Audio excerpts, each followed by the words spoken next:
আমার প্রিয় ইটনা মিটামন অষ্টগ্রামবাসী, সম্মানিত মুরব্বিয়ান, আমার বন্ধুরা, আমার ভাইয়েরা, সন্তানেরা, মায়েরা, বোনেরা, আসসালামু আলাইকুম।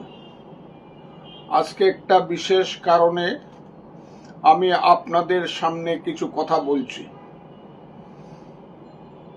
আমি গত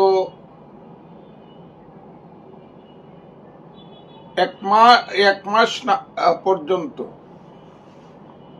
আমি এলাকায় আপনাদের দুয়ারে দুয়ারে ঘুরছি। বিশেষ করে দলের নমিনেশন পাওয়ার পর থেকে আমি কয়েকটি এলাকাতে জনসভা, কর্মী সম্মেলন, কর্মী সভা করেছি। ব্যক্তিগতভাবে আপনাদের সঙ্গে দেখা করেছি।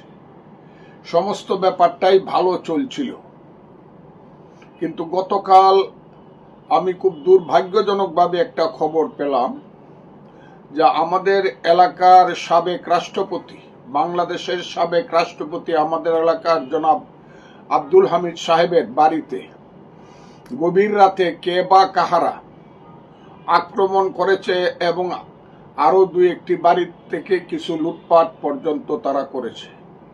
আমি এটা গভীর নিন্দা জানাই এবং এটা আমি বিচার দাবি করছি।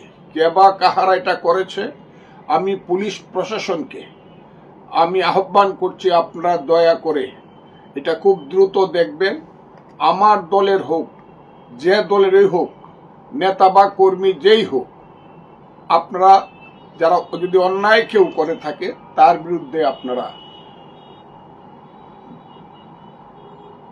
অ্যাকশন নেওয়ার চেষ্টা করবেন। আমি আজকে খুব ক্লিয়ারলি বলি, আমি কারো প্রতি হিংসা পোষণ করি না। আপনারা জানেন 24 সনের আগস্ট মাসে আমি যখন মিটামইনে হাজার হাজার মানুষের জনসভায় গিয়েছিলাম, মানুষ এসেছিল সবকিছু নিয়ে আব্দুল হামিদ সাহেবের বাড়িটি পুড়িয়ে দিবে। আমি মানুষকে হাত জোর করে বলেছিলাম, আমি কারো বাড়ি পুরানোতে রাজনীতিতে বিশ্বাস করি না। এবং এই যে প্রতিহিংসার রাজনীতি চলছে বাংলাদেশে, এটা কবে শেষ হবে তাও আমি জানি না। কিন্তু আমার এলাকাতে এই ধরনের প্রতিহিংসামূলক কর্মকাণ্ড হোক, এটা আমি কিছুতেই হতে দিতে চাই না।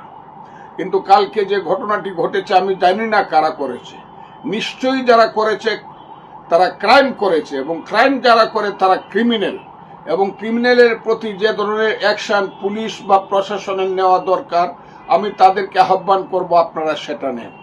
কিন্তু আপনারা ইনভেস্টিগেশন করতে গিয়ে যাতে নির্দোষ মানুষ কোনো কারণে এটার শিকার না হয়, অন্যায়ের শিকার না হয়, এই ব্যাপারটা আপনারা লক্ষ্য রাখবেন। আমি খুব সত্য একটি কথা বলতে চাই। আমার প্রতি সারা বাংলাদেশে স্বাধীনতা বিরোধী শক্তি, বিশেষ করে জামাত শিবিরের একটা প্রতিশোধমূলক একটা আচরণ এবং প্রতিহিংসামূলক একটা আচরণের ব্যাপার আছে। কারণ আমি তাদেরকে মুক্তিযুদ্ধের বিরোধী কথা বলার কারণে এবং আলবদর রাজাকার হয়ে 71 সনে তারা যা করেছিল তারা এখনো ভুলতে না পারার কারণে একমাত্র ব্যক্তি আমি গলা উঁচু করে নির্ভয়ে নিঃসংকোচে মৃত্যুর মুখোমুখি হয়ে জামাত শিবির এবং আলবদর রাজাকারের সন্তানদের বিরুদ্ধে কথা বলে যাই। কাজে আমার বিরুদ্ধে তাদের চক্রান্তের কোনো শেষ নাই। তাদের হাতে টাকা আছে, পয়সা আছে, অস্ত্র আছে, অর্থ আছে, বৃত্ত আছে, ষড়যন্ত্র আছে, প্রশাসন আছে। বাংলাদেশের প্রশাসনের অনেকগুলো জেলা থানায় তাদের লোকজন আছে। আমি গত কিছুদিন যাবৎ লক্ষ্য করছি, ইটনা, অষ্টগ্রাম এবং মিটামইন প্রশাসনে তাদের কালো ছায়া পড়েছে। আমি প্রশাসন, সিভিল প্রশাসন এবং পুলিশ প্রশাসনকে অনুরোধ করব, আপনারা দয়া করে ওই সব কালো শক্তির জন্য অন্যায়ভাবে কোনো কাজ করবেন না এবং আমাদেরকে বিপদে ফেলবেন না। দুই একটি কাজ হয়েছে, এখন আমি মনে করি প্রশাসন সেটা বুঝবেন। আমি এই ব্যাপারে আপনাদের প্রতি আহ্বান রাখলাম। তবে আরেকটি কথা আমাকে না বললেই নয়, জনাব আব্দুল হামিদ সাহেব বাংলাদেশের রাষ্ট্রপতি ছিলেন। উনি আওয়ামী লীগ সারা জীবন করেছেন। আওয়ামী লীগ হল জামাতের সবচেয়ে বড় শত্রু। কিন্তু জনাব আব্দুল হামিদ সাহেব বাংলাদেশে আছেন, উনি জামাতের শেল্টারে আছেন। তার আত্মীয় স্বজনরা জামাত ইসলাম থেকে নমিনেশন নিয়েছে, তারাই জামাতের বড় বড় নেতা, তার আত্মীয় স্বজনরা। কাজে তারা নির্ভয়ে জামাতের শেল্টারে বেঁচে আছে এবং সেই শেল্টারে থেকে জনাব আব্দুল হামিদ সাহেবের ছোট ভাই সহ তাদের কয়েকজন লোক অবিরত ভাটি এলাকাতে আমার বিরুদ্ধে, বিএনপির বিরুদ্ধে এবং 5ই আগস্টের আন্দোলনকারী শক্তির বিরুদ্ধে তারা ষড়যন্ত্র করে যাচ্ছেন। একজন লোক পর্যন্ত এখন পর্যন্ত তাদের গ্রেপ্তার হয় নাই। সেই কারণে একটা জেদ কর্মীদের মধ্যে থাকাটাই স্বাভাবিক। কেন তারা গ্রেপ্তার হবে না? তারা কেন বিচারের মুখোমুখি হবে না? এমনকি তারা হাইকোর্ট থেকে আগাম জামিন নিয়েও কেউ লোয়ার কোর্টে গিয়ে হাজির হয় নাই, যেটা কন্টেম্পট অফ কোর্ট। হাইকোর্টের আদেশকে তারা অমান্য করে, হাইকোর্টকে তারা অসম্মান করছে। এই ব্যাপারেও আপনারা কোনো পদক্ষেপ নিচ্ছেন না। আমি আহ্বান করব, তাদের সঙ্গে একটা গভীর সম্পর্ক আছে জামাতে ইসলামের, স্বাধীনতা বিরোধী শক্তির, যেহেতু তারা তাদের আশ্রয়ে বেঁচে আছে এবং সেই কারণে হয়তোবা কিছু ঘটনা ঘটতে পারে।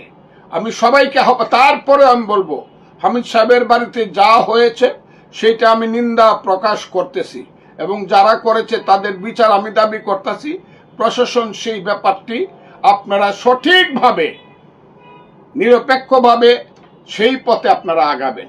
আমি আগামী শুক্রবার 21 তারিখ প্রথমে আসবো ইটনা থানার রায়টুটি, 22 তারিখ শনিবার, তারপরে আসবো গুপদিঘি, মিঠামইনের গুপদিঘি, 23 তারিখ রবিবার আমি আসবো অষ্টগ্রামের দেওঘর। এই 3 দিন আমি এলাকায় থাকব। আমি সবকিছু দেখব, আপনাদের সাথে মিলেমিশে সবকিছু বুঝবার চেষ্টা করব। আমি প্রশাসনকে আহ্বান করব, আপনারা দয়া করে নিরপেক্ষ থেকে আপনারা হাওর অঞ্চলটা আপনারা বুঝেন।